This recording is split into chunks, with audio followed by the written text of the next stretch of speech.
All right. So, welcome to my house. This is probably the closest that you'll ever get to it. Got my favorite lion painting here behind me. Got one of my dogs right here. He's not interested. There's my other dog right there. She's not too interested in either. But anyway, I want to talk about Wordsworth's poem. Gotta do this. Lines composed a few miles above Tintern Abbey. So, basically what happens is that, let me tell you all about the poem first. Wordsworth has this special place that he just really loves.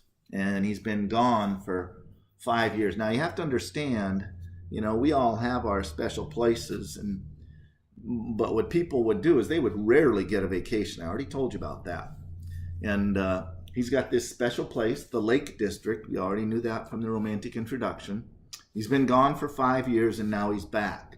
And he's talking about what it means to him, how he's changed, how he's grown, and the fact that this place is now super special for him because it rejuvenates his soul and his body and his mind from the just terrible and awful conditions of England. And it's even more special because now he brought his sister along with him to experience the joys of the place that he loves. So let's look at the poem, talk about some things. Hopefully I can help you answer the questions you're supposed to answer. So if you look at the start of the poem, it says 5 years have passed. 5 summers with the length of 5 long winters. So it's been 5 years. I mean, just think of yourself. Most of you are going to be, 22, 23, maybe 24. Think how different you're going to look at things after some experience. So he goes on to describe the place and everything. And I'm not going to get into that too much. But let's see here. Let's go to about line 21, 2, 3, about line 24. Okay? He says, though absent long, these forms of beauty have not been to me as is a landscape to a blind man's eye. What the hell? In other words, he's kept it up here and in here so that he can use it. Now, line 51, he says, if this be but a vain belief, something stupid, but oh, how oft in darkness and amid the many shapes of joyless daylight, when life really sucks and things just aren't going well, when the fretful stir unprofitable and the fever of the world have hung upon the beatings of my heart, he says, how oft or often in spirit have I turned to thee. That started on about line 51. When he's really feeling bad, he veges out, meditates, thinks, stops, and he remembers this beautiful place in nature where he was 5 years ago. Okay? Then, later on about line 63, find it there, it starts off, while here I stand. He says, while here I stand in this place, not only with the sense of present pleasure, I like it now, it's good, love it, but with pleasing thoughts that in this moment there is life and food for future years. Now that's a personification of how you get life and food from being out here enjoying this beautiful setting. Because in the future, when he feels bad, he knows he'll be able to use this visit again to refresh himself. Got it? Then, on line 68, towards the end of the line, right here, he says, when like a roe, that means a deer. When I was young, I was like a deer. I bounded over the mountains by the sides of the deep rivers and the lonely streams, wherever nature led. It's kind of like, you go on a vacation. I remember my parents took us once on a vacation to Bryson Zion National Park in Utah. excuse me, and they said, oh, the canyons, and we're going by these rock formations. We're driving for like 3-4 hours through these parks. And what am I doing? I'm a 10-year-old kid.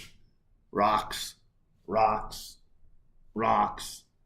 My parents, fascinated. So when he was young, he thought, oh, what the hell, run all over the place. And he says on line 71, he was more like a man flying from something that he dreads than one who sought the thing he loved.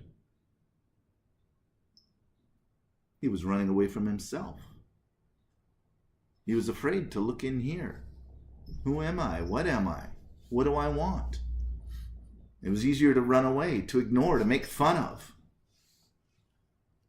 And then later on about line 75, if you see right after the dash, he says, I cannot paint what then I was.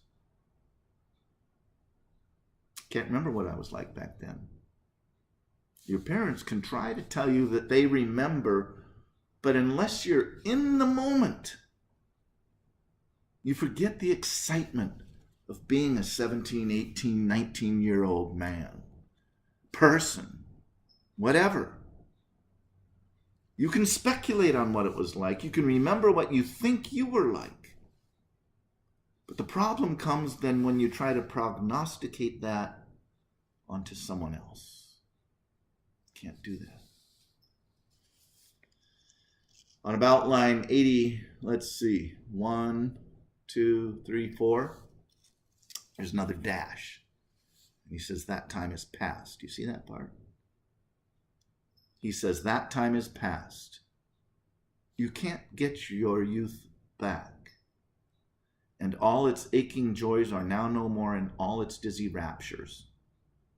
It's gone. Not for this faint eye, nor mourn, nor murmur, other gifts have followed. You ever hear people say, oh, I wish I was young again. Oh, I wish I... Nah. Don't wish. Live. I wish I was 18 again. Well, you can't be 18. You're 35. You're 30. You're 25. Live in the moment. Live with what you have and where you are. And then let other people live too. That's what Wordsworth's saying. But here is how he sees things now. On line 89, he says, for I have learned to look on nature, not as in the hour of thoughtless youth, but hearing oftentimes the still sad music of humanity. Now, if I were to go back to Bryson Zion National Parks, rocks, rocks, rocks, I'll bet I could stand there and look out over this vast beauty of canyons. I'll bet I could go stand there for a couple hours, look, listen, take it all in. Back then, can I have a milkshake? Can I have a hot dog? My parents were just enthralled, and I didn't get it. And they probably didn't get that I didn't get it. It's like with older people now, they'll tell you, well, this is the way you should think. No. Anyway, so let's move on. So then he says, what does he realize? He's not a super religious man. Didn't call himself a Christian. But he realized that with everything around him, all the beauty that he is beholding now in his maturity, on line 101, he says there has to be, look at it, line 101,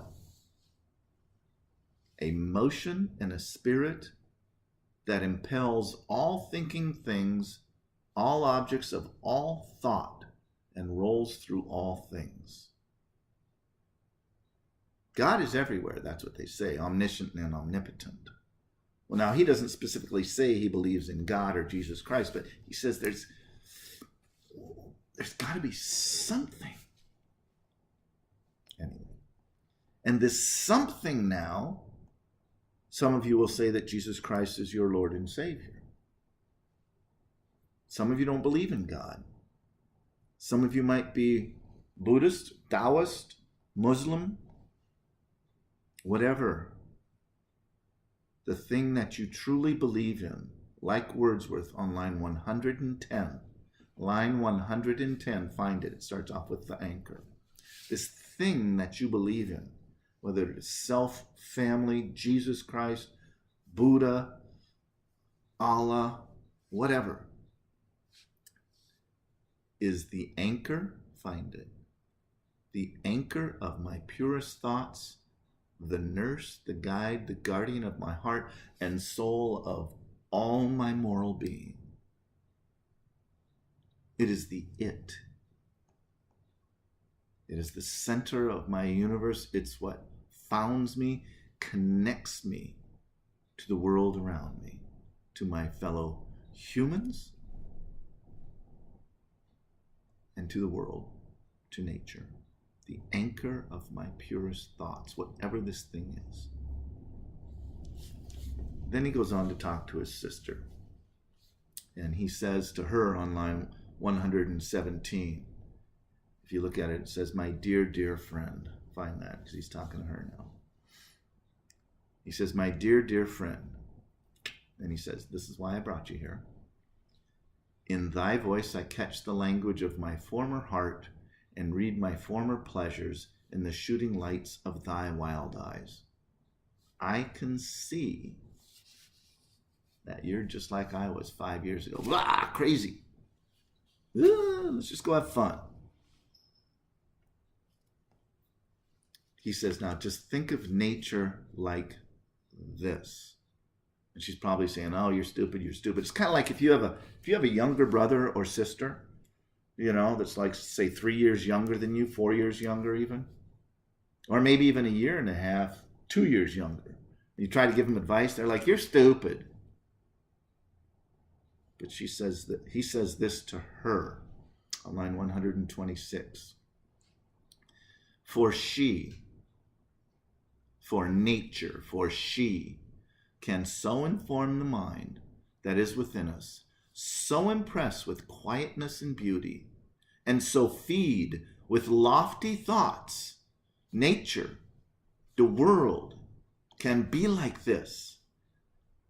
He says that neither evil tongues, rash judgments when people are jerks to you, nor the sneers of selfish men, nor greetings where no kindness is, nor all the dreary intercourse of daily life. So all the crap you have to put up with in your life. Nature, if you think about it, shall e'er prevail against us or disturb our cheerful faith that all which we behold is full of blessings. Anything that can happen in this world, only you can let it be a problem.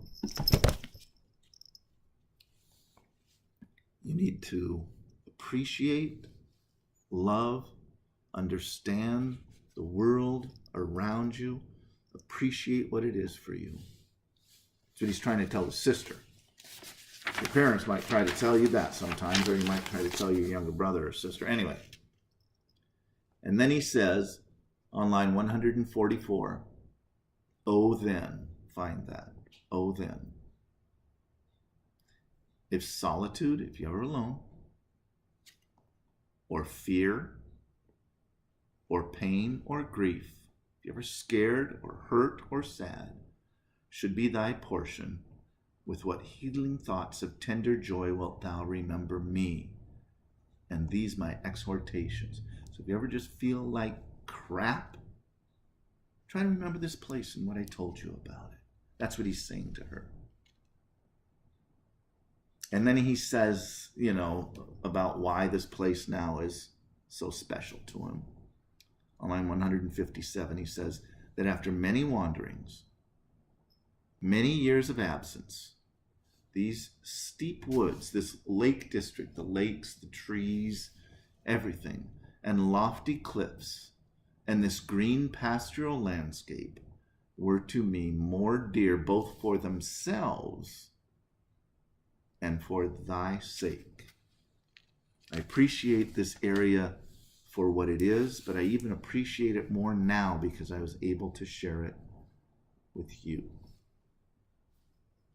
I hope that helped. That's lines composed a few miles above Tintern Abbey by William Wordsworth. It's about his special place.